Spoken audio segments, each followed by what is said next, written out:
October 28th, 2025, will go down in Tanzanian history as the day democracy died. At least, that's what thousands of protesters are saying as they brave police bullets and tear gas in cities across the nation. In what observers are calling the most significant political crisis in Tanzania since the days of John Magufuli, President Samia Suluhu Hassan, once hailed as a breath of fresh air for East African democracy, now stands accused of orchestrating election fraud on a massive scale and deploying authoritarian tactics that would make Paul Biya blush. The streets of Dar es Salaam tell a story that the government desperately wants to hide. Tear gas clouds hang over neighborhoods like toxic fog. Young protesters, many of them Gen Z Tanzanians who've never known true democracy, clash with heavily armed police. And in a move straight out of the dictator's playbook, the government has pulled the plug on the internet nationwide, plunging 65 million Tanzanians into digital darkness. They think if we can't tweet, we can't organize. If we can't post videos, the world won't see, says Juma Mwalimu, a 24-year-old university student who spoke to our correspondent via Apache VPN connection before the last traces of internet access vanished. But they're wrong. We will not be silenced. Tanzania is not Biya's Cameroon. We will not accept this. But is Tanzania becoming exactly that? Another African nation where a promising leader transforms into yet another strongman clinging to power through violence and censorship? When Samia Suluhu Hassan took office in March 2021 following the sudden death of President John Magufuli, there was genuine hope across Africa. Here was a woman, Africa's only current female head of state, who promised to be different. She reopened the country after Magufuli's disastrous COVID-19 denialism. She spoke about human rights. She met with opposition leaders. International observers cautiously celebrated. Samia was the antidote to Magufuli's madness, recalls Dr. Fatuma Dumbaro, a political scientist at the University of Dar es Salaam who has since fled to Nairobi. She released political prisoners. She allowed opposition rallies. For the first time in years, Tanzanians felt they could breathe. But that honeymoon, it seems, is brutally over. The election that has sparked this national meltdown was supposed to be Tanzania's most democratic in decades. Opposition parties, particularly Chadema, Party for Democracy and Progress, and Act Wazalendo, had mounted serious campaigns. For once, it looked like Tanzania might have a genuine contest. Then came Election Day.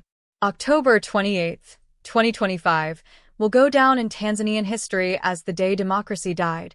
At least, that's what thousands of protesters are saying as they brave police bullets and tear gas in cities across the nation. Reports from polling stations paint a disturbing picture. In Mwanza, voters arrived to find ballot boxes already stuffed with votes. In Mbeya, opposition polling agents were forcibly removed by police. In Zanzibar, historically a stronghold of opposition politics, entire voting stations mysteriously ran out of ballot papers by mid-morning. I arrived at 6 a.m. to vote, says Amina Hassan, a schoolteacher in Dodoma who risked arrest to speak with journalists. By 7 a.m., officials were announcing that technical problems meant voting would be suspended.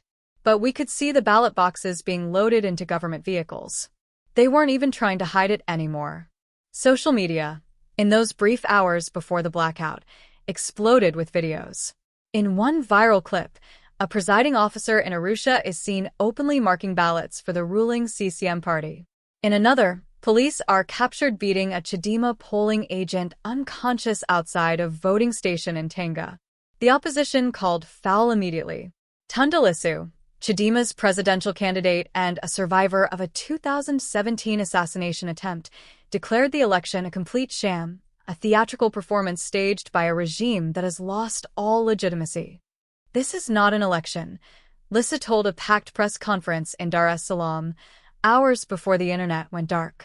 This is a coup against the Tanzanian people. At exactly 11:47 p.m. on October 28th, Tanzania went offline. Not partially, not selectively, completely. Internet monitoring organizations confirm that all major internet service providers in Tanzania, including Vodacom Tanzania, Airtel, Tigo, and Halotel, simultaneously ceased operations. Mobile data vanished. Wi-Fi networks displayed error messages. VPNs, which had initially provided workarounds, soon became useless as the shutdown deepened. This is one of the most comprehensive internet shutdowns we've seen in Africa, says Juliet Nanfuka, a digital rights expert with CPISA, Collaboration on International ICT Policy for East and Southern Africa. It's not just about blocking social media. They've shut down the entire digital infrastructure. This is Myanmar-level authoritarianism. The timing was no coincidence.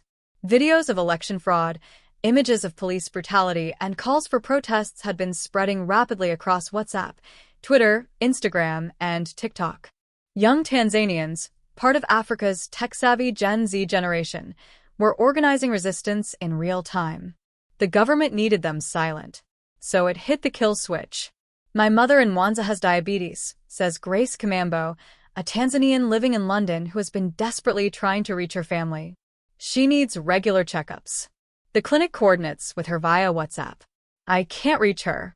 I don't know if she's safe. I don't know if she's even alive. That's what this government has done. They've turned us into ghosts. As the internet died, the streets came alive with rage. By the morning of October 29th, protests had erupted in every major Tanzanian city.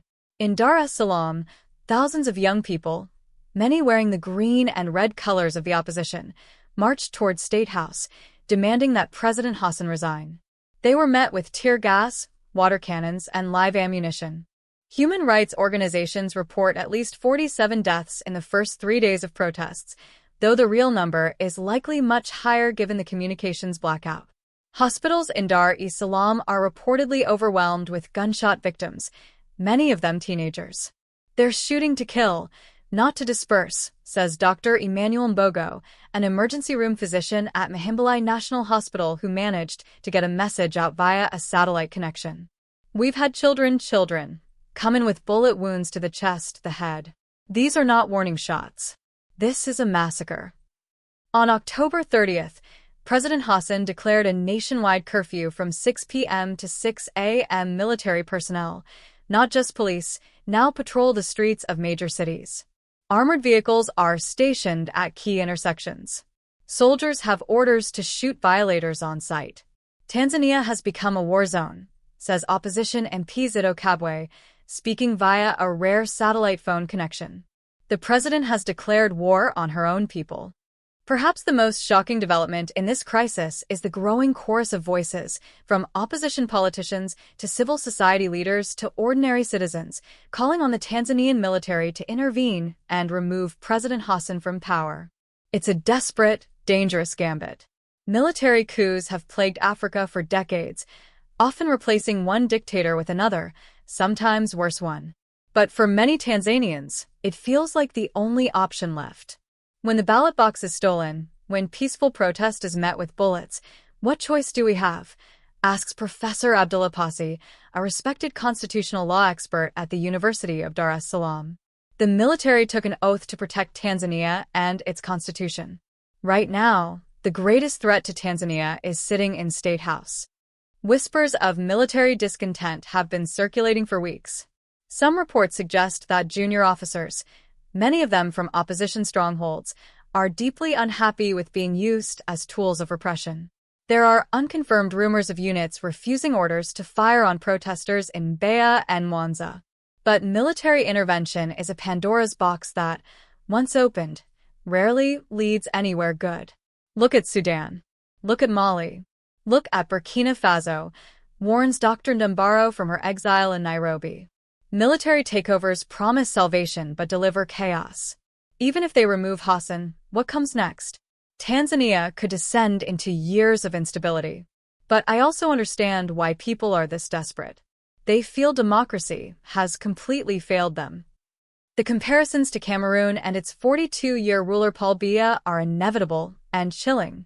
Biya, 92, has ruled Cameroon since 1982 through a combination of rigged elections, internet shutdowns, and brutal repression of dissent. The Anglophone regions of Cameroon have been in open conflict with the government since 2016, with thousands killed and hundreds of thousands displaced. What Hassan is doing is straight from the Biya playbook, says Martin Barga, a Cameroonian journalist and activist now based in Brussels. First, you rig the election but pretend it was free and fair. When people protest, you shut down the internet so the world can't see the violence. Then you send in the military to terrorize the population into submission. We've been living this nightmare in Cameroon for 4 decades. Now Tanzania is getting a taste. The parallels are disturbing. Like Biya, Hassan came to power promising reform but has allegedly reverted to authoritarianism when faced with genuine political competition.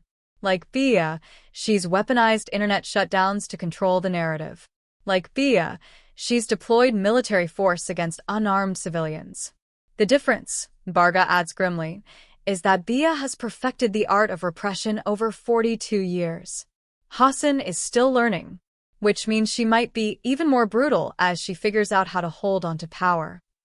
But there's another parallel worth noting, one that might offer hope. Tanzania's uprising is being driven primarily by Gen Z, the generation born between the mid-1990s and early 2010s. These are young Africans who grew up with smartphones, social media, and a fierce belief that they deserve better than the kleptocratic gerontocracies that have ruled Africa for decades. They're the same generation that overthrew Omar al-Bashir in Sudan in 2019, the same generation that forced Abdelaziz Bouteflika out in Algeria, the same generation that organized the #EndSARS protests in Nigeria, the July protests in South Africa, and the recent uprisings in Kenya against President Ruto's unpopular policies. This is not just about Tanzania, says Wanjiru Gikonyo, a Pan-African activist and organizer based in Nairobi. This is about a generation across Africa that is done accepting rigged elections, corruption, and leaders who treat us like subjects instead of citizens. Hassan thought she could get away with what Biya does because she's a woman because she was a reformer. But Gen Z doesn't care about your gender or your past. We care about your actions right now.